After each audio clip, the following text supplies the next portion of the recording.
नमस्कार दोस्तों आज की इस वीडियो में हम लोग एक बार वापस एसएससी सीएचएसएल से रिलेटेड जितने भी ईडियम्स हैं उनके बारे में हम लोग बात कर रहे हैं। इससे पहले हम लोग एक वीडियो जो है वो ईडियम्स की देख चुके हैं। ये जो है आज इसका पार्ट नंबर 2 है। तो ज़रा देखते हैं स्क्रीन पर पहला ईडियम जो हमें शो हो रहा है वो क्या बात कर रहा है। देखो, मुझे यहाँ पर एक अंडरलाइन वर्ड्स दिए गए हैं और मुझे ये देखना है कि इन अंडरलाइन वर्ड्स के लिए कौन सा सूटेबल ईडियम है जो मैं यूज़ कर सकती हूँ। तो ज़रा सेंटेंस पढ़ते हैं एक बार, क्या कह रहा है। I know COVID has made you terribly ill. मतलब मैं जानती हूँ कि कोविड ने तुम्हें टेरिबली क्या कर दिया है, इल कर दिया है। But the good thing is that, लेकिन जो सबसे अच्छी बात ये है वो ये है कि you have developed immunity against it for further infection. कि आगे कोई और इन्फेक्शन आए उसके लिए तुमने अपनी बॉडी में क्या बिल्डअप कर लिया है, इम्यूनिटी बिल्डअप कर लिया है, ऐसा ये सेंटेंस कह रहा है। तो अच्छी बात ये है कि तुमने इम्यूनिटी बिल्डअप कर लिए, है ना। अब अच्छी बात ये है तो इस सेंटेंस को अगर मैं देखूं तो मुझे ऑप्शंस की मीनिंग, यानी कि ये जो चारों ऑप्शंस मुझे गिवन है, इन ईडियम्स के मीनिंग जो है वो मुझे आने चाहिए। तो पहले हम इन ईडियम्स के मीनिंग के बारे में डिस्कस करते हैं। तो सबसे पहला ईडियम मुझे यहाँ दिख रहा है the silver spoon. Now basically जो सिल्वर स्पून होता है ना, इसका मतलब क्या होता है। सिल्वर स्पून का मतलब होता है कि एक वेल्दी या एक हेल्दी आपका क्या होना, बैकग्राउंड होना। यानी कि if you are having a, यानी अगर आपका background, if you are having a wealthy and healthy background, आपका बैकग्राउंड जो है वो कैसा है, वेल्दी और हेल्दी बैकग्राउंड है, तो आप इस ईडियम को यूज करते हैं, that is what, silver spoon.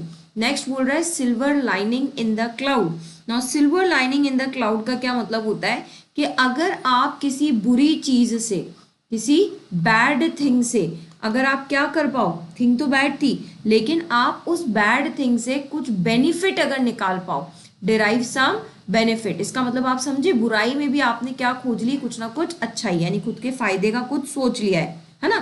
तो यानी कि कोई चीज थी जो बहुत बुरी थी लेकिन उस बुराई में से भी आपने कुछ बेनिफिट जो है वो निकाल ही लिया है, वो क्या कहलाता है, silver lining in the cloud. फिर नेक्स्ट है being in the quick silver. देखो सारी इडियम सिल्वर सिल्वर से रिलेटेड है।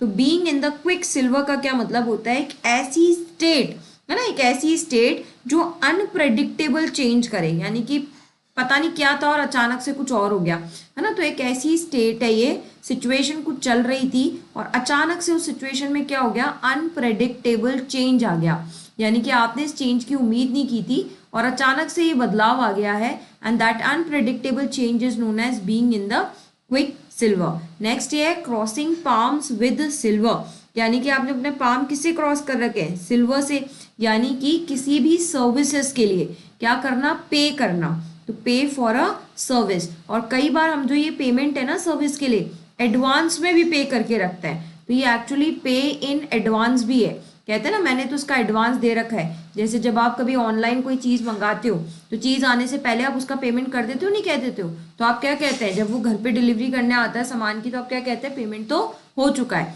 तो पे फॉर अ सर्विस या pay in advance is known as crossing palms with silver. एक बार वापस देखते हैं, सिल्वर स्पून यानी आपका बैकग्राउंड कैसा है, वेल्दी है, यानी कि आप एक रिच फैमिली को बिलोंग करते हैं।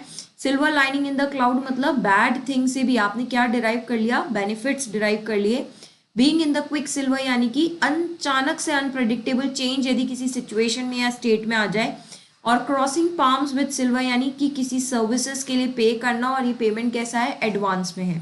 ओके, तो यहाँ से अगर मैं देखूं तो ये बोल रहा था कि अच्छी बात ये हुई कि आपने इम्यूनिटी डेवलप कर ली आगे के इन्फेक्शन। तो यानी कि बहुत बुरी चीज़ थी कोविड की और उस कोविड की चीज़ में आप बीमार हुए, लेकिन इससे अच्छा क्या हुआ कि आगे इन्फेक्शंस के लिए इम्यूनिटी डेवलप हो गई, यानी बुराई में भी अच्छाई हो गई। तो that is option number B, the silver lining in the cloud. आगे बढ़ते हैं, नेक्स्ट क्या बोल रहा है, अंडरलाइन ईडियम का आपको मीनिंग बताना है, यानी ये जो अंडरलाइन वर्ड्स हैं ये क्या है, ईडियम है और इसका मुझे इन मीनिंग बताना है। तो every piece of furniture in a house, यानी उसके हाउस में हर एक फर्नीचर का जो टुकड़ा है वो कैसा है, एप्पल पाई ऑर्डर में है। नाउ एप्पल पाई ऑर्डर का मतलब है, आप इसे ऐसे याद रखेंगे कि आपने एप्पल और पाई को क्या कर रखा है, ऑर्डर में रख रखा है। यानी कोई चीज़ जब परफेक्ट ऑर्डर में होती है, या मैं ये कहूँ परफेक्टली क्या होती है, अरेंज्ड होती है ना, प्रॉपरली, उसे हम क्या कहते हैं, एप्पल पाई ऑर्डर। ऑप्शंस की मीनिंग देखें, केप्ट इन एंड डिसऑर्गेनाइज्ड, ये तो उल्टा हो जाएगा, डिसऑर्गेनाइज नहीं होता। वेरी डेलिकेटली अरेंज, नहीं, डेलिकेटली अरेंज भी नहीं है। पेंटेड इन लाइट कलर्स नहीं है, वेरी नीटली अरेंज्ड हम इसे कहते हैं कि बहुत अच्छी तरीके से सुंदरता से उसने अरेंज किया है। कैसे याद रखोगे, एप्पल को उसने परफेक्ट ऑर्डर, पाई से पी याद रखना है ना, एप्पल को उसने परफेक्ट ऑर्डर में क्या कर रखा है, जमा रखा है। ठीक है, तो एप्पल पाई ऑर्डर का मतलब क्या हो गया, वेरी नीटली अरेंज्ड। आगे बढ़ते हैं, fish out of water. Now देखें, अगर आप फिश को पानी से बाहर निकालेंगे तो आपने सुनी ना, बाहर निकालोगे मर जाएगी। मर जाएगी का मतलब ये है कि वो जो फिश है ना, वो पानी से बाहर निकलते क्या हो जाएगी, अनकंफर्टेबल हो जाएगी, तड़पने लग जाएगी। भाई वो पानी में ही जिंदा रह सकती है, तो वो क्या हो जाएगी, अनकंफर्टेबल हो जाएगी, यानी जो उसके लिए सिचुएशन है वो कैसी हो जाएगी, अनसूटेबल सिचुएशन हो जाएगी। तो सिचुएशन ऐसी जो आपके लिए अनसूटेबल हो, अनकंफर्टेबल हो, वो सिचुएशन को क्या कहते हैं, फिश आउट ऑफ वाटर। कैसे याद रखोगे, फिश को अगर पानी से बाहर निकाला तो वो क्या हो जाएगी, अनकंफर्टेबल यानी कि अनसूटेबल। देखते हैं जरा ऑप्शंस की मीनिंग क्या कह रहा है। ये कह रहा है not good at swimming, swimming से बात है नहीं, डाई सून नहीं, मरने की भी अभी इतनी जल्दबाजी नहीं है। No knowledge of marine life, ये भी नहीं है। To be out of place, हाँ ये सही है कि आपको आपकी प्लेस से क्या कर दिया है, बाहर निकाल दिया, यानी आपको आपकी जगह से बाहर निकाल दिया है, तो आप क्या महसूस कर रहे हो, अनकंफर्टेबल या अनसूटेबल महसूस आप कर रहे हो। तो फिश आउट ऑफ वाटर का कई बार आपको ऑप्शन में मीनिंग अनकंफर्टेबल या अनसूटेबल सिचुएशन या कंडीशन भी मिल सकता है। ठीक है, याद हो गई। आगे बढ़ते हैं, नेक्स्ट बोल रहा है this gun should be handled with care. भाई ये जो गन है ना, इसको ध्यान से हैंडल करो, एंड और क्या करो, एक तो ध्यान से हैंडल करो और दूसरा क्या करना है, nip in the bud. Now nip in the bud का क्या मतलब होता है कि किसी भी काम को है ना स्टॉप कर देना, अचानक से स्टॉप कर देना, ताकि ये जो प्रॉब्लम है ना इसको और ज्यादा वर्स ना बना दे। यानी कुछ काम चल रहा था और वो काम ठीक नहीं चल रहा था, ठीक नहीं चल रहा था, तो आपने उस काम को स्टॉप कर दिया और इमीडिएटली कर दिया, तुरंत प्रभाव से आपने उसे स्टॉप कर दिया। तो स्टॉप समथिंग इमीडिएटली, और क्यों कर दिया, ताकि ये जो प्रॉब्लम को और ज्यादा वर्स प्रॉब्लम में ना कन्वर्ट कर दे, यानी सिचुएशन को और ज्यादा वर्स्ट ना बना दे, तो आपने उस काम को तुरंत ही रोक दिया। वो क्या कहलाएगा, nip in the bud. Short for safety. Now short for safety ये वर्ड अपनी मीनिंग खुद ही कह रहा है, यानी कि एक ऐसा मूव, एक ऐसा स्ट्रैटेजिक मूव, आपने सोच समझ के मूवमेंट लिया है, ताकि जो है ना आपके ओपोनेंट है, आपके सामने वाला जो है, उसके लिए आपने क्या कर दिया, डिफिकल्टी पैदा कर दी। तो आपने एक ऐसा शॉट खेला है जो आपके लिए तो सेफ है, लेकिन सामने वाले ओपोनेंट के लिए क्या हो गया, डिफिकल्ट हो गया। यानी कि एक आपका स्ट्रैटेजिक मूव है, आपने सोच समझ के ये मूवमेंट लिया था, एक ऐसा स्ट्रैटेजिक मूव जो आपके ओपोनेंट के लिए, यानी कि सामने वाला जो है ओपोनेंट के लिए क्या क्रिएट कर दे, डिफिकल्टी क्रिएट कर दे, और आपको क्या कर दे, आपको सेव कर दे। वो कहलाएगा शॉर्ट फॉर सेफ्टी। नेक्स्ट है means the matters. Now means the matters का मतलब होता है, ये ना एक तरीके से कहते हैं बहुत पोलाइट या मॉडरेट एक्सप्रेशंस जो होते हैं ना, जो सामने वाले को मना करे, यानी कि डिसअप्रूव, कहते हैं ना, नहीं यार अभी मैं तेरा काम नहीं कर पाऊंगा, यानी आपने पोलाइटली मना किया है, आपने जबरदस्ती नहीं की है, तो डिसअप्रूवल आपने शो किया है। और ये जो डिसअप्रूवल है ना, बहुत प्यार से पोलाइट एंड मॉडरेट वे में आपने है ना उसे जो है अपना फैसला सुनाया, और ये फैसला जो ये आपने ना में सुनाया है। ठीक है, बोले यार अभी तो नहीं कर पाऊंगा, बाद में देखूंगा, अभी मैं बिजी हूँ। Kept at arms length. Now kept at arms length का मतलब होता है आपने ना किसी से एक हाथ की क्या बना रखी है, दूरी बना रखी है। आपने ये दूरी क्यों बना रखी है, यानी कि आपने अवॉइड कर रखा है, टू अवॉइड। और क्या अवॉइड कर रखा है कि भैया मैं तेरे से इतना ज्यादा फ्रेंडली नहीं हो सकता, तो to avoid becoming too friendly. बोले हाँ ठीक है, अपन बात कर लेते हैं, हाई हेलो हो जाती है, बस इतना ठीक है, पर बहुत ज्यादा फ्रेंडली नहीं। अपन ने थोड़ी सी क्या डिस्टेंस मेंटेन रख रखा है, कैप्टन आर्म्स लेंथ, यानी एक हाथ की क्या बना रखी है, दूरी बना रखी है। तो निप इन द बड यानी किसी काम को स्टॉप कर देना अचानक से, बिल्कुल तुरंत स्टॉप कर देना। शॉर्ट फॉर सेफ्टी यानी आपने एक ऐसा शॉट खेला है, आपके लिए तो सेफ है, लेकिन ओपोनेंट के लिए उसने क्या पैदा कर दी, डिफिकल्टी। मिन्स द मैटर यानी आपने डिसअप्रूवल शो किया है, लेकिन पोलाइट और मॉडरेट वे में शो किया है। कैप्टन आर्म्स लेंथ यानी एक हाथ की क्या बना रखी है, दूरी, यानी आपने अवॉइड कर रखा है बहुत ज्यादा दोस्ताना बनाना। तो जो गन है वो हैंडल विद केयर होनी चाहिए, एंड क्या होनी चाहिए, एक हाथ की दूरी, यानी कि इस गन से ज्यादा फ्रेंडली नेचर नहीं रखना है, दूर रखना है। तो kept eight arms length would be the right answer. आगे बढ़ते हैं, नेक्स्ट क्या बोल रहा है, बेल्स एंड विसल्स का क्या मतलब होता है। ना देखो, बेल्स एंड विसल्स का मतलब होता है किसी भी चीज के ना स्पेशल फीचर्स जो हैं, है ना, यानी कि ऐसी थिंग्स जो बहुत ज्यादा नेसेसरी नहीं है लेकिन आपने ना अट्रैक्टिव बनाने के लिए, इंटरेस्टिंग बनाने के लिए उन्हें ऐड कर रखी है, यानी बिना इनके भी काम चल जाएगा, बट क्योंकि वो जो चीज़ है वो अट्रैक्टिव दिखे, लोगों को लुभाए, है ना, तो आपने ये एडिशनल फीचर्स जो है ना वो ऐड कर रखे हैं। तो कुल मिलाकर बेल्स एंड विसल्स को मैं क्या कह सकती हूँ, एडिशनल फीचर्स। लेकिन इन एडिशनल फीचर्स की जरूरत नहीं थी, अगेन आई एम सेइंग, है ना, लेकिन आपने क्यों ऐड कर रखे हैं, ताकि ये चीज को क्या बना सके, अट्रैक्टिव बना सके, इंटरेस्टिंग बना सके, बस इसलिए आपने ये एडिशनल फीचर्स जो है वो ऐड कर रखे हैं। ये क्या कहलाता है, बेल्स एंड विसल्स। अब ऑप्शंस के मीनिंग देखते हैं। To take on a difficult task, नहीं। इनोवेटिव डेवलपमेंट नहीं है, सीरियस डिसएडवांटेज भी नहीं है, ये क्या है, अट्रैक्टिव बट अननेसेसरी फीचर्स, मैंने कहा ना जरूरत नहीं है, जो किसी प्रोडक्ट में क्या किए जाते हैं, ऐड किए जाते हैं, वही क्या कहलाता है, बेल्स एंड विसल्स। ठीक है, कैसे याद रखेंगे आप इसे, जैसे क्रिसमस ट्री होता है ना, तो क्रिसमस ट्री को डेकोरेट करने के लिए, अच्छा अट्रैक्टिव दिखाने के लिए हम ऊपर से क्या लगाते हैं, बेल्स एंड विसल्स लगाते हैं ना। जब क्रिसमस डे आता है तब आपने देखा क्रिसमस ट्री को डेकोरेट करते हैं, तो बेल्स एंड विसल्स से, विसल्स यानी सीटियों से, है ना, इनको डेकोरेट करते हैं, क्यों, ताकि वो क्या लगे, अट्रैक्टिव लगे, इंटरेस्टिंग लगे। हालांकि जरूरत नहीं थी ना, फिर भी कर रहे हैं, क्योंकि चीजों को अट्रैक्टिव इंटरेस्टिंग बनाने के लिए।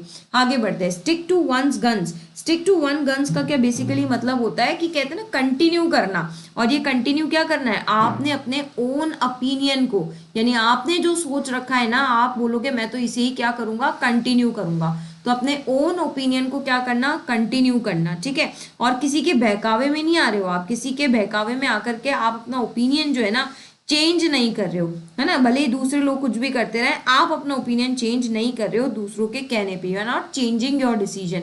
आप अपने डिसीजन पे क्या, वो कहावत सुनी है, सुनो सबकी करो मन की, यानी आप कर अपने मन की रहे हो, भले ही आप सुन सबकी रहे हो, तो आप अपने ही ओपिनियंस पे क्या हो, टिके हुए हो, और आप उसे चेंज नहीं कर रहे हो। तो स्टिक टू वन गन्स यानी आप अपनी गन्स पर क्या हो, स्टिक हो, चेंज नहीं कर रहे हो, आप कह रहे हो मैं तो मेरी ही गन से ही मारूंगा, है ना, तो स्टिक टू वन गन्स यानी आप अपनी ओपिनियन पे अड़े हुए हो। बिकम अ रिबेल, नहीं, आपने रिबेल, या रिबेल तो विद्रोह होता है, लड़ाई झगड़ा होता है, उसका तो मतलब है नहीं।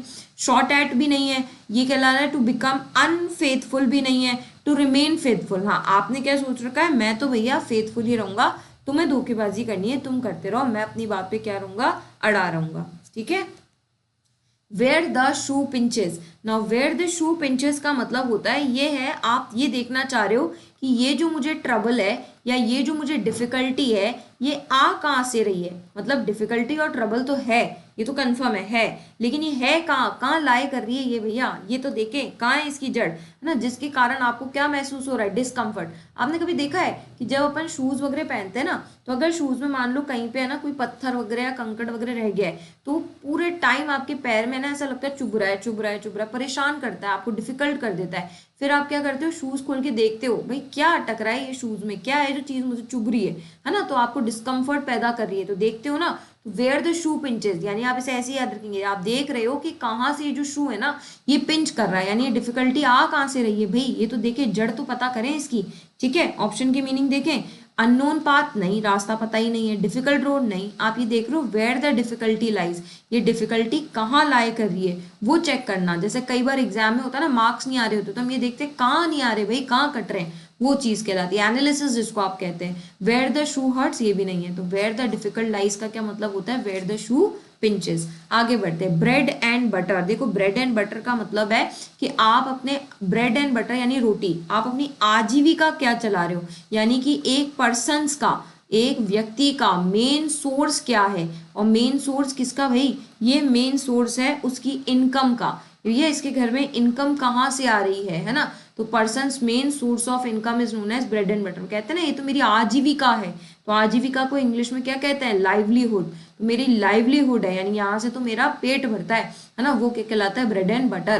तो an activity you do to get help others, नहीं, activity you do with determination, नहीं, activity you do to improve your culinary skills, नहीं, an activity to get money for basic needs. हाँ, ये सही बात है कि भैया एक ऐसी एक्टिविटी जिससे आप पैसा कमा सको आपकी बेसिक नीड्स के लिए। कैसे याद रखोगे, ब्रेड एंड बटर लाने के लिए आपको क्या चाहिए, पैसा चाहिए, तो पैसा आ कहाँ से रहा है, वही आपका ब्रेड एंड बटर लेकर के आएगा। आगे बढ़ते हैं, I am down with her complaints, यानी कि मैं उसकी कंप्लेंट से क्या हूँ, डाउन विद। अब ये ऑप्शंस देख करके लग रहे हैं कि ये सारी फ्रेजल वर्ब्स हैं, तो पहले अपन सारी इन फ्रेजल वर्ब के बारे में बात करें, फिर आगे बात करेंगे। देखो डाउन विद का क्या मतलब है, पहले तो इसी का मतलब देखें। डाउन विद का मतलब है कि आपको है ना कोई चीज पसंद नहीं है ना, यानी कि आप उस चीज से एग्री नहीं हो, ये मान लो आपको वो चीज पसंद नहीं है, you does not like that thing, और क्योंकि आप उस चीज को लाइक नहीं करते हो ना, तो आप ये चाहते हो, you want that, and what you want that कि ये चीज या तो स्टॉप हो जाए, या तो भैया रुकी जाए, और या ये चीज क्या हो जाए, फेल हो जाए, भैया ये खुद ही फेल हो जाए और खुद ही रुक जाए। क्यों चाह रहे हो आप ऐसा, क्योंकि आपको वो चीज पसंद नहीं है। बाकी ऑप्शंस के मतलब देखते हैं। पास्ड आउट विद का क्या मतलब होता है कि आप है ना पास्ड आउट विद हो गए हो, यानी अनकॉन्शियस हो गए हो। अनकॉन्शियस मतलब आप क्या हो गए हो, फेंट हो गए हो, है ना, फेंट हो गए यानी बेहोश हो गए हो। तो अनकॉन और ये आप जो फेंट हुए हो, अनकॉन्शियस हुए हो, ये शॉर्ट, ऑब्वियसली बेहोश शॉर्ट टाइम के लिए होते हैं, ज़्यादा लंबे समय के लिए हो गए तो ऊपर ही चल जाएंगे, है ना। तो शॉर्ट टाइम के लिए जब आप अनकॉन्शियस या फेंट होते हो, है ना, आपकी बीमारी के कारण, ऑब्वियसली आप वीकनेस के कारण ही ऐसा हो, तो इलनेस के कारण शॉर्ट टाइम के लिए जब हम अनकॉन्शियस या फेंट हो जाते हैं, उसको हम कहते हैं passed out with. Fed up with का मतलब है कि आप सामने वाले से क्या हो गए हो, परेशान हो गए हो, अनहैप्पी हो गए हो, है ना, आपको ये चीज क्या कर रही है, टायर्ड कर रही है, अब थका रही है, बोर कर रही है ना, वो कहलाता है फेड अप। नेक्स्ट है इरिटेट कर रही है, कह सकते हैं हेल्ड डाउन विद। अब हेल्ड डाउन विद का क्या मतलब होता है कि आपने है ना किसी चीज को, कहते हैं ना, पर्टिकुलर प्लेस पे या पोजीशन पर रख दी है, और अब आप है ना उसको वहां से हिला नहीं रहे हो। तो आपने कोई भी चीज, यानी कि समवन भी हो सकता है, समथिंग भी हो सकता है, आपने किसी व्यक्ति को या किसी वस्तु को क्या किया है, इन अ पर्टिकुलर प्लेस पर रख दिया है, यानी एक पर्टिकुलर प्ले आपने, अपन नहीं होता छोटे बच्चों को देखा है, मम्मी पापा बिठा करके चल जाते हैं, बोले बेटा तुम यहीं बैठे रहना और यहाँ से हिलना मत। तो आपने किसी व्यक्ति को या किसी वस्तु को पर्टिकुलर प्लेस पे बैठा दिया है, पोजीशन पर बैठा दिया है, और उससे क्या कहा है कि तुम यहाँ से हिलना मत, स्टॉप हिम फ्रॉम मूविंग, यानी आप नहीं चाहते कि ये इधर उधर घूमे। छोटे बच्चे होते हैं ना, इधर उधर घूमते ही रहते हैं, बैठते नहीं टिक तो आपने डांट डपट के उसे एक जगह पे बिठा दिया है, तुम्हें यहाँ से हिलना नहीं है। लुक डाउन विद, ये हमारी कल की क्लास में भी आया था। लुक डाउन विद का क्या मतलब होता है, किसी को लेस इंपॉर्टेंट, यानी कि किसी को क्या करना, नीचा दिखाना, है ना, किसी के लिए अपशब्द यूज करना, यानी किसी को क्या दिखाना, नीचा दिखाना, क्या कहलाता है, लुक डाउन विद। या ये कहूँ मैं, किसी की क्या करना, डिसरेस्पेक्ट करना, वो क्या कहलाता है, लुक डाउन विद। एक बार वापस देखते हैं, डाउन विद का क्या मतलब है, आपको कोई चीज पसंद नहीं है, इसलिए आप चाहते हो कि वो चीज या तो स्टॉप हो जाए या फेल हो जाए। पास्ड आउट विद का क्या मतलब है, आपको कोई चीज थोड़े टाइम के लिए अनकॉन्शियस या फेंट कर दे, क्यों, बीमारी की वजह से। फेड अप विद का मतलब अगेन आप किसी चीज से अनहैप्पी, टायर्ड, इरिटेट हो गए हो। हेल्ड डाउन विद का क्या मतलब है, आपने किसी चीज को या किसी वस्तु को, व्यक्ति को एक जगह पे बिठा दिया है ताकि वो मूव ना करे वहां से। और लुक डाउन विद का क्या मतलब है, किसी की डिसरिस्पेक्ट करना। अब आप उसकी कंप्लेन से क्या हो गए हो, आप उसकी कंप्लेन से नीचा तो नहीं दिखाया है, आप उसकी कंप्लेन से पर्टिकुलर बिठा भी नहीं दिया है, आप उसकी कंप्लेन को पास्ड आउट विद फेंट भी नहीं हो, आप उसकी कंप्लेन से क्या हो गए हो, इरिटेट हो गए हो, फेड अप हो गए हो। तो डाउन विद का एग्जैक्ट आंसर क्या होगा, फेड अप विद। आगे बढ़ते हैं, सेल लाइक हॉट केक्स। देखो गरम गरम ही आपने केक को क्या कर दिया, सेल कर दिया, है ना। अब कोई चीज, जैसे आपने कई बार देखा है, कई शॉप पर गरम गरम निकलती हुई चीज ही इतनी बिकती है कि उस दुकानदार को है ना ठंडा करने का टाइम ही नहीं मिलता है, मतलब चीजें बनती नहीं है उससे पहले बिकना स्टार्ट हो जाती है ना। यानी कि गरम गरम चीज, इतनी भीड़ पड़ रही है, इतने लोग लेने आ रहे हैं कि भैया हॉट केक ही मुझे तो बेचने पड़ रहे हैं। तो यानी ऐसी कोई चीज जो एक्सट्रीमली हॉट ह्यूमिड नहीं, सेलिंग आउट क्विकली, फटाफट फटाफट आपको क्या करनी पड़ रही है, वो सेल करनी पड़ रही है, टाइम ही नहीं है रुकने जितना, वो क्या कहलाता है, सेल लाइक हॉट केक। कैसे याद रखोगे, हॉट हॉट केक्स ही मुझे क्या करने पड़ रहे हैं, सेल करने पड़ रहे हैं, यानी बहुत ज्यादा सेलिंग है, बहुत जल्दी जल्दी सामान जो है वो बिक रहा है। नेक्स्ट क्या है, गोइंग टू स्लीप का जो है ना आपको मीनिंग बताना है, और ये बेसिकली अगेन जो सारे वर्ड्स यहाँ पर दे रखे हैं, ये अपन को क्या दे रखे हैं, ईडियम्स दे रखे हैं। तो पहले सारे ईडियम्स की मीनिंग देखें। Keep an ear to the ground, देखो keep an ear to the ground यानी आपने ना ग्राउंड पर ही क्या लगा रखे, कान लगा रखे, यानी आप कान लगा करके बैठो, यानी आपको अपने इवेंट्स के बारे में क्या चल रहा है ना, क्या ट्रेंड्स चल रहे हैं, इन सब के बारे में क्या है, भरपूर जानकारी है, यानी आप इस चीज के लिए क्या हो, वेल इन्फॉर्म्ड हो। और आप ये वेल इन्फॉर्म क्यों हो भाई, कान लगा रखे हैं ना आपने, आप हर चीज के बारे में जानना चाह रहे हो, कान लगा रखे हैं, इसलिए आप वेल इन्फॉर्म्ड हो। रन अराउंड इन सर्कल का क्या मतलब होता है कि आप है ना डूइंग, ऐसा कोई काम कर रहे हो बहुत लंबे समय तक, है ना, लेकिन आपको कुछ अचीव नहीं हो रहा है। यानी काम तो आप कर रहे हो, रन अराउंड सर्कल में भागे जा रहे हो, भागे जा रहे हो, भागे, लेकिन एंड नहीं आ रहा ना, कोई अचीव नहीं हो रहा। यानी कि आप किसी चीज के पीछे बहुत लंबे समय से भाग रहे हो, डूइंग समथिंग, और ये आप कोई काम अभी से नहीं कर रहे हो, doing something for a long time, बहुत लंबे समय से आप इसे भाग रहे थे इसके पीछे, लेकिन आपको क्या नहीं मिल रहे हैं, आपको इसके रिजल्ट्स नहीं मिल रहे हैं, कुछ चीज मिल नहीं रही है, अचीव कुछ नहीं कर पा रहे हो। ब्रेक न्यू ग्राउंड्स मतलब नए नए ग्राउंड तोड़ देना, यानी कि कोई भी ऐसा काम करना जो कंप्लीटली डिफरेंट हो, यानी आज से पहले तो आपने इस काम को नहीं किया है ना, वो चीज क्या कहलाती है, ब्रेक डाउन। यानी कि आपने नए ग्राउंड जो है ना वो ब्रेक कर लिए, यानी कंप्लीटली न्यू चीज जब आप आ जाओ, है ना, आज से पहले काम आपने नहीं किया है। और हिट द सैक मतलब ये इडियम भी हमने की थी पहले, हिट द सैक मतलब थोड़े टाइम के लिए ब्रेक ले लेना, हम ये कह सकते हैं, या फिर थोड़े टाइम के लिए क्या कर लेना, रिटायर हो जाना। यानी कि आप बहुत लंबे समय से काम कर रहे थे, अब आपने थोड़ी देर के लिए क्या लिया है, ब्रेक लिया है, वो क्या कहलाता है, हिट द सैक, एक बार वापस। Keep an ear to the ground यानी कि आपने कान लगा रखे हैं, इसीलिए आप वेल इन्फॉर्म्ड हो इवेंट्स और ट्रेंड्स के बारे में। रन अराउंड इन सर्कल यानी आप सर्कल में भागते ही जा रहे हो, भागते ही जा रहे हो, यानी आप बहुत लंबे समय से कोई काम कर रहे हो लेकिन रिजल्ट नहीं मिल रहे हैं। ब्रेक न्यू ग्राउंड यानी आपने नए नए ग्राउंड तोड़ दिए हैं, यानी कि आपने कोई नई चीज जो है वो बिल्कुल अचीव कर ली है। और हिट द सैक यानी कि आपने ब्रेक या रिटायरमेंट लिया है थोड़े टाइम के लिए। तो गोइंग टू स्लीप मतलब कि आपने थोड़े टाइम के लिए रिटायर ले लिया ना, ब्रेक ले लिया। हिट द सैक यही तो करते हैं अपन, पूरे दिन भर काम करते हैं, पूरे दिन काम करने के बाद हम रात को सोने चले जाते हैं, यानी थोड़ी देर के लिए क्या लिया है, ब्रेक लिया है, ताकि बॉडी को क्या मिल सके, रेस्ट मिल सके। आगे बढ़ते हैं, fair weather friend. Now fair weather friend का क्या मतलब होता है, एक ऐसा फ्रेंड जो आपके साथ तब था जब आपका वेदर फेयर था, यानी अच्छा मौसम था तब वो व्यक्ति आपके साथ, फेयर का मतलब अच्छा होता है ना, फेयर मीन्स अच्छा, तो यानी जब वेदर अच्छा था तब तो वो आपके साथ था, लेकिन जैसे ही आपका बुरा वक्त आया ये दोस्त आपको छोड़कर चला गया। यानी कि जब आपका समय अच्छा था उस समय जो दोस्ती निभाए और बुरे समय में आपको छोड़कर चला जाए वो क्या कहलाते हैं, फेयर वेदर फ्रेंड। यानी फेयर वेदर होने पर ही ये फ्रेंड साथ निभाते हैं, यानी कि friends who come in good weather conditions, नहीं वेदर कंडीशंस नहीं है, बेस्ट फ्रेंड्स भी नहीं है, friends who bring good rain नहीं, friends only at the time of prosperity, बिल्कुल सही है कि जब आपकी प्रॉस्पेरिटी थी, अच्छे दिन थे, तब तक का ही वो फ्रेंड था, बाकी वो आपको छोड़ छाड़ कर चला गया, वो क्या कहलाता है, फेयर वेदर फ्रेंड। आगे बढ़ते हैं, ace in the hole. Now ace in the hole का मतलब है कि आपने है ना होल कर दिया है किसमें, एस में। अब ये जो एस में होल किया है यानी कि एक हिडन एडवांटेज जो है ना, छुपा हुआ एडवांटेज जो है ना, ये आपने ले लिया, यानी ये एडवांटेज पहले से उजागर नहीं था, ये एडवांटेज हिडन था, छुपा हुआ था, वो जो है ना अब ओपन अप हो चुका है। और ये अब जो ओपन अप हुआ है ये बिल्कुल राइट मोमेंट, कहते हैं ना, मैंने अभी अपना तुरुप का इक्का छुपा कर रख रखा है, वक्त आने पे निकालूंगा।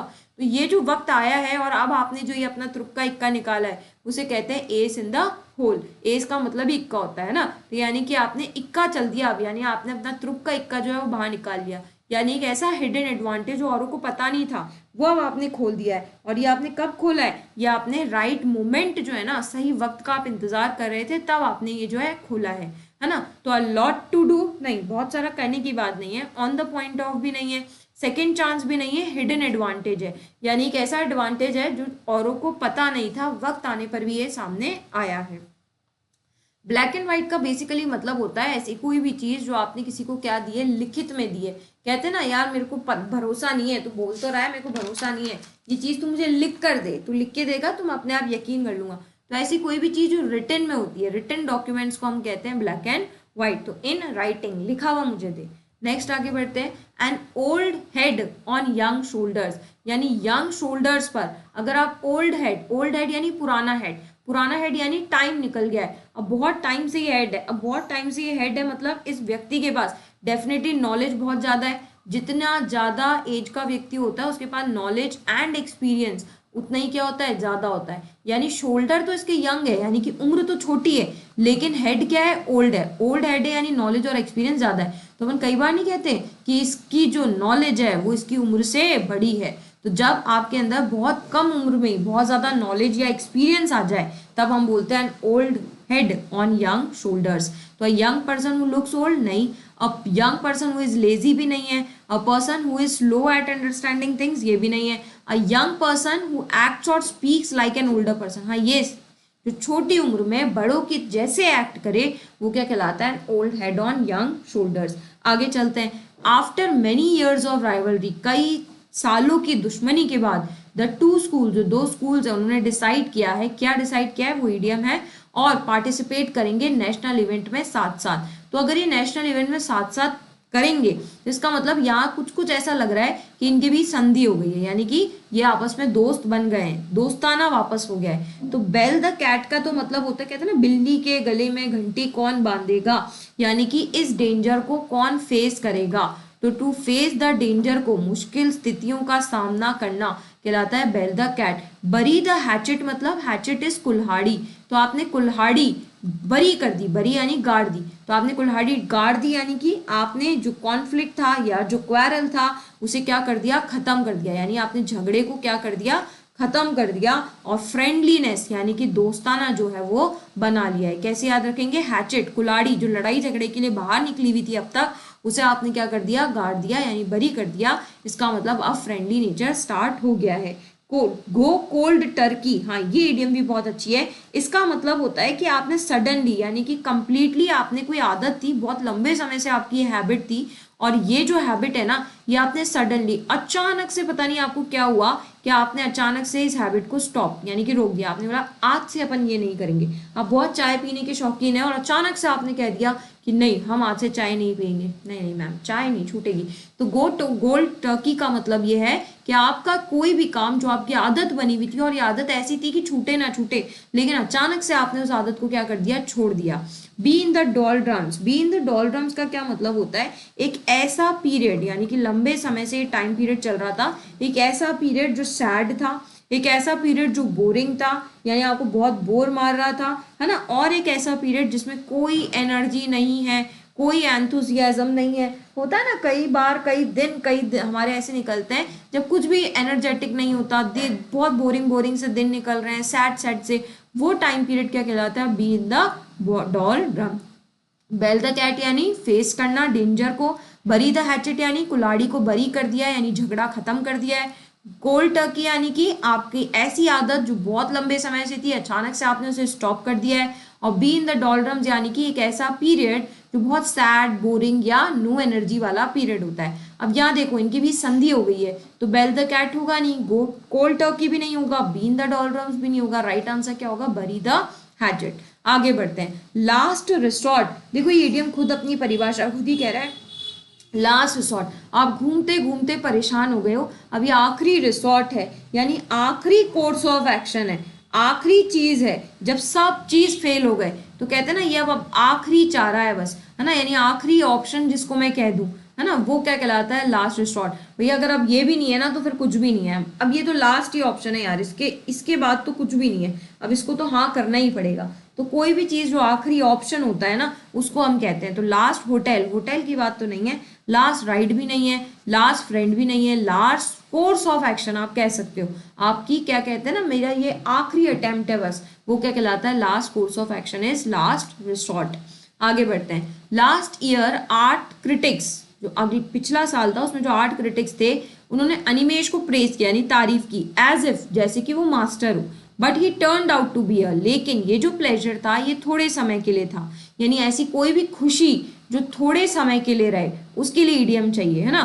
तो देखते हैं ईडियम्स के मतलब क्या है, चारों ईडियम्स हैं, इनके मीनिंग हमें आने चाहिए, है ना। तो अब bull in a China shop का क्या मतलब होता है, एक ऐसा व्यक्ति जो चीजों की, है ना, कहते हैं ना तोड़ा फोड़ी कर दे, यानी जो गलतियां करे बार बार, और जो सिचुएशन है ना उसको बहुत ज्यादा कहते हैं ना डैमेज कर दे, मतलब एक सोचने की सिचुएशन बना दे, यानी कि बहुत ज्यादा सोचना पड़ रहा है कि भाई करूं नहीं करूं, एक ऐसी सिचुएशन को कहते हैं बुले ना चाइना, मतलब ये नेगेटिव ईडियम है। इस ईडियम का सेंस ही यही है कि आपने चीजों को क्या कर दिया है, वर्स बना दिया है, बेकार कर दिया है, यानी आप बार बार गलतियां ही गलतियां कर रहे हो, है ना, you are making mistakes every time, है ना। साथ ही साथ आपने चीजों को ब्रेक करना, यानी जितना तहस नहस आप कर सकते थे आपने कर दिया है, और इस कारण अब आपको सोचने पे मजबूर हो गए हैं, है ना। हाउस ऑफ कार्ड्स का क्या मतलब होता है, हाउस ऑफ कार्ड्स का मतलब होता है एक ऐसा ताश कहते हैं ना, घर जो कार्ड से बना हुआ है, अब ताश के पत्तों का बना हुआ घर कितनी देर टिकेगा, टूट ही जाएगा ना। यानी ऐसी कोई भी चीज जो क्या हो, वीक हो, फ्रेजाइल हो, बहुत नाजुक से हो, कभी भी टूट सकती हो, तो एक ऐसा फ्रेजाइल या वीक आपका प्लान हो गया, या एक ऐसा वीक या फ्रेजाइल आपका ऑर्गेनाइजेशन हो गया जिसे कोई भी कभी भी आकर के तोड़ सकता है, वो क्या कहलाता है, house of cards. A dish fit for God, यानी कि एक ऐसा डिश जो किसके लिए फिट है, गॉड के लिए, भगवान के लिए। यानी कि हम ये जो ईडियम है ना, ये मील यानी खाने के लिए यूज करते हैं, लेकिन ये खाना कैसा है, परफेक्ट क्वालिटी का। तो मोस्ट परफेक्ट क्वालिटी का जब खाना हम बोलते हैं ना, वो कहलाते हैं। तो हमारे ना देखो, हम बोलते हैं प्रसाद जो होता है ना, वो सबसे ज्यादा परफेक्ट है, यानी कहते हैं ना पवित्र है, उसमें सारे क्वालिटीज हैं। तो इसीलिए हमने इसको डिश फिट फॉर गॉड बोला, यानी भगवान के लिए बना हुआ खाना, यानी जो प्रसाद है वो हमेशा क्या होता है, परफेक्ट क्वालिटी का होता है। तो एक ऐसा खाना जो परफेक्ट क्वालिटी का है, वो क्या कहलाता है, dish fit for God. 9 days wonder, यानी 9 दिन की चांदनी फिर अंधेरी रात। तो 9 दिन की चांदनी यानी थोड़े समय की खुशी, फिर तो दुख आना ही आना है। तो bull in a China shop negative idiom है, बहुत गलतियां, बहुत चीजें खराब करने के बाद सोचने पे मजबूर हो जाए। हाउस ऑफ कार्ड, एक ऐसा घर जो कार्ड का बना हुआ है, बहुत वीक है, फ्रेजाइल है, टूट जाएगा। डिश फिट फॉर गॉड, यानी खाना जो भगवान के लिए बना है, परफेक्ट क्वालिटी का होगा।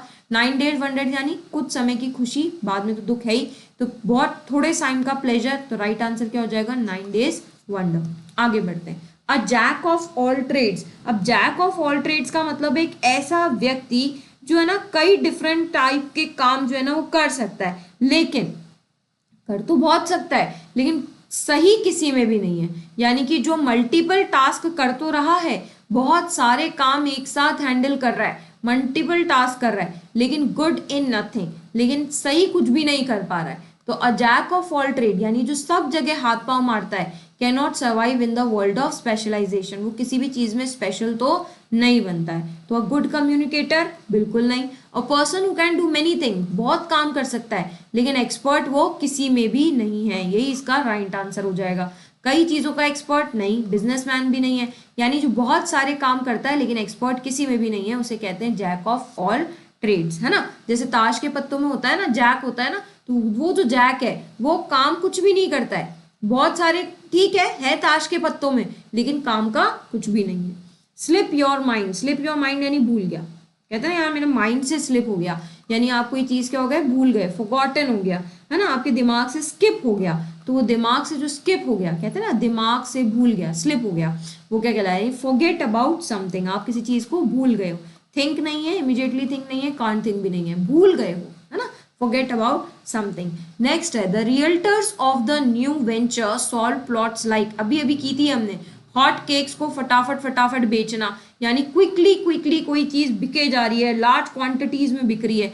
सॉल्व इनोवेटली नहीं है, इलीगली नहीं है, ग्रेट डिफिकल्टी नहीं है, क्या होगा, solve quickly and in large numbers, कोई चीज बहुत जल्दी जल्दी बिक रही है और बहुत ज्यादा लार्ज नंबर्स में बिक रही है। अभी अभी की थी हमने, हॉट केक्स जल्दी जल्दी बिकना, यानी आप देख सकते हैं एक ही पेपर में मल्टीपल टाइम्स ईडियम्स भी आती हैं। वॉक अ टाइट रोप, अब ये टाइट रोप वाला आपने देखा है ना, बहुत टाइट से ना रस्सी बांधकर उस पर चलते हैं, है ना, तो बहुत वो जो चल रहे हैं, आप समझ सकते हैं उनकी जो सिचुएशन है वो कैसी है, बहुत केयरफुली उन्हें चलना है, यानी कि एक ऐसी डिफिकल्ट सिचुएशन, ऑब्वियसली यार उस रस्सी पे चलना इतना आसान काम नहीं है, तो डिफिकल्ट सिचुएशन है, और इस डिफिकल्ट सिचुएशन में वो जो बच्चा है या वो जो चल रहा है बहुत केयरफुली चलता है, यानी एक डिफिकल्ट सिचुएशन को जब आप केयरफुली हैंडल करते हो तो वो कहलाता है वॉकर टाइट। अब फूक फूक के कदम रखना, वो हिंदी में इसी को ही कहते हैं। तो वॉकर टाइट रोप यानी रोप पर, एक टाइट रोप पर बहुत ध्यान पूर्वक चलना, क्या कहलाता है, walk a tightrope. To walk on a narrow road नहीं, to walk, to act carefully in a difficult situation, बिल्कुल सही है, डिफिकल्ट सिचुएशन में केयरफुली एक्ट करना। टेंस नहीं है, ट्राई अ बैलेंस योरसेल्फ नहीं है। आगे चलते हैं। I can't begin to talk on this situation right now, अभी मैं जो है इस सिचुएशन पे बात करने लायक नहीं हूँ। I am still wrapping my head around it, मैं अभी भी अपना जो सर है ना वो रैप कर रही हूँ, यानी अभी भी मैं खुजा रही हूँ, यानी अभी भी मैं इस चीज के बारे में सोच ही रही हूँ, समझ रही हूँ क्या है, यानी कि एक डिफिकल्ट सिचुएशन को, यानी कि एक स्ट्रेंज सिचुएशन के नतीजे पर आप अभी भी नहीं पहुंचे हो। तो एक सिचुएशन जो डिफिकल्ट है, एक सिचुएशन जो स्ट्रेंज है, इस डिफिकल्ट और स्ट्रेंज सिचुएशन को आप अभी भी समझने की कोशिश ही कर रहे हो। तो होता है ना, जब मैथ्स का कोई सवाल आता है, सॉल्व नहीं होता है, तो आपके हाथ जो है ऑटोमेटिकली आपके सर पर चल जाते हैं और आप खुजाने लग जाते हो। तो यानी कि आप अपना जो हेड है उसको रैप कर रहे हो, आप अभी भी उस क्वेश्चन को समझने की कोशिश कर रहे हो। तो इग्नोरिंग नहीं है, अंडरस्टैंडिंग समथिंग कॉम्प्लिकेटेड, ये बिल्कुल सही है कि आप कई कॉम्प्लिकेटेड चीजों को समझने की कोशिश कर रहे हो। कंपेयरिंग भी नहीं है और रिवीलिंग भी नहीं है। नेक्स्ट चलते हैं, वाइल्ड गूस चेज। देखो गूस जो है ना वो कभी भी वाइल्ड नहीं होते हैं, ये ध्यान रखना। यानी आप एक ऐसी, और चेज यानी भाग रहे हो, आप ऐसी चीज, गूस मतलब हंस, यानी आप ऐसे हंस के पीछे भाग रहे हो जो वाइल्ड है। अब वाइल्ड गूस होते ही नहीं है तो मिलेंगे कहाँ से भाई, कितना ही भाग लो, होते ही नहीं है तो कहाँ से मिलेंगे। यानी कि आपकी जो सर्च है वो कैसी है, बेकार की सर्च है ना। तो आइडियल सीकिंग नहीं है, ऑन अ हंट नहीं है, फ्रूटफुल सर्च भी नहीं है। कैसी सर्च है, फ्रूटलेस, जो चीज है ही नहीं, एग्जिस्ट ही नहीं करती है, उसके पीछे भागोगे तो कहाँ से मिलेगी, राइट। तो वाइल्ड गूस चेज यानी आप एक ऐसी चीज का चेज कर रहे हो जो कि होती ही नहीं है। ठीक है, चलिए, तो ये आज की कुछ ईडियम्स थी जो हमने की थी आपकी एसएससी सीएचएसएल से रिलेटेड। इसकी एक वीडियो जो है वो हमें और लगेगी, क्योंकि काफी सारी ईडियम्स जो है वो हमसे पूछी गई थी और मैं भगाना नहीं चाहती हूँ। मैं चाहती हूँ कि जब आप इस वीडियो को सुन रहे हो तब जो ये ईडियम्स हैं ये आपको हाथों हाथ जो है ना वो याद भी हो जाएं। एंड मैं बार बार आपसे कह रही हूँ, हर वीडियो में ये बात मैं कह रही हूँ कि आप वोकैब की ईडियम्स को रेगुलर बेसिस पे बार बार सुने। आपको जब भी फ्री टाइम मिलता है, आप और कुछ नहीं, आप वैसे भी तो फोन इतना स्क्रॉल करते हैं, तो आप कम से कम इसी को सुन लें, है ना। तो आपकी कुछ चीजें जो है वो दिमाग में बैठ जाएंगी और आप उन्हें कभी भी नहीं भूलेंगे, क्योंकि जो आपका एसएससी का पेपर है वो भी ज्यादा टाइम नहीं बचा है, आने ही वाला है ना। तो हम ज्यादा टाइम वो कैब पे अभी से ही टाइम दे लोगे तो आगे जाके आपको इतना टाइम इंग्लिश पे इन्वेस्ट नहीं करना पड़ेगा। चलिए, नेक्स्ट वीडियो में हम फिर से आपसे बात करते हैं इसकी एक और वीडियो के साथ में, जहां पर हम मीडियम्स को सम अप कर रहे होंगे। थैंक यू फ्रेंड्स, जय हिंद, जय भारत, राधे राधे।